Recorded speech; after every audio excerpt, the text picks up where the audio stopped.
Tatlong pulis mula sa Bagao Police Station ang tumanggap ng parangal mula kay Chief PNP Police General Nicolas Torre III bilang pagkilala sa kanilang kabayanihan, tapat na paglilingkod at sakripisyong inalay para sa kapakanan ng bayan.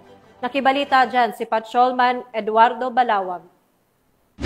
Tatlong dedikadong personnel ng Bagao Police Station kabilang si Police Lieutenant Colonel Noriel Yulacangan, Officer in Charge, ang pinarangalan at tumanggap ng medalya ng kadakilaan mula kay Chief of PNP Police General Nicolas Torre III bilang pagkilala sa kanilang kabayanihan, paglilingkod at sakripisyong ibinuhos para sa kapakanan ng bayan ng Bagao sa Police Regional Office 2 Camp Marcelo E. Aduro, Tuguegarao City, Cagayan. Ang nasabing pagkilala ay bahagi ng command visit at ugnayan sa mga kapulisan ng proto ni Chief of PNP Police General Torre III kung saan ay kanyang personal na pinabatid ang mensahe ng suporta at inspirasyon sa lahat ng uniform personnel. Bukod sa tatlong pinarangalan, 10 personnel din ng Bagao Police Station ang tumanggap ng medalya ng kagalingan bilang pagkilala sa kanilang natatanging husay sa pagtupad ng tungkulin. Habang 8 personnel naman ang nagawaran ng medalya ng kadakilaan dahil sa pinamalas nilang katapangan at dedikasyon sa serbisyo publiko. Ang seremonya ng paggawad ng mga parangal ay nagsilbing inspirasyon hindi lamang sa kapulisan ng Bagao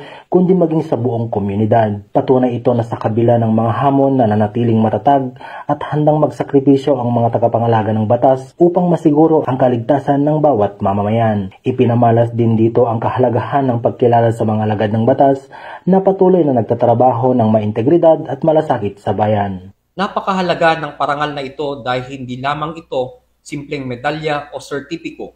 Ito ay simbolo ng pagkilala sa pinagsama-samang sipag, tiyaga at malasakit ng buong hanay ng aming istasyon at nagsasakripisyo para sa kaligtasan ng ating mga kababayan. Layunin ng pambansang pulisya na maging mabilis, maaasahan at makatao sa pagbibigay ng serbisyo at pagtugon sa anumang insidente. Sa lahat ng kapulisan ng Region 2, saludo ako sa inyong walang sawang paglilingkod at sakripisyo.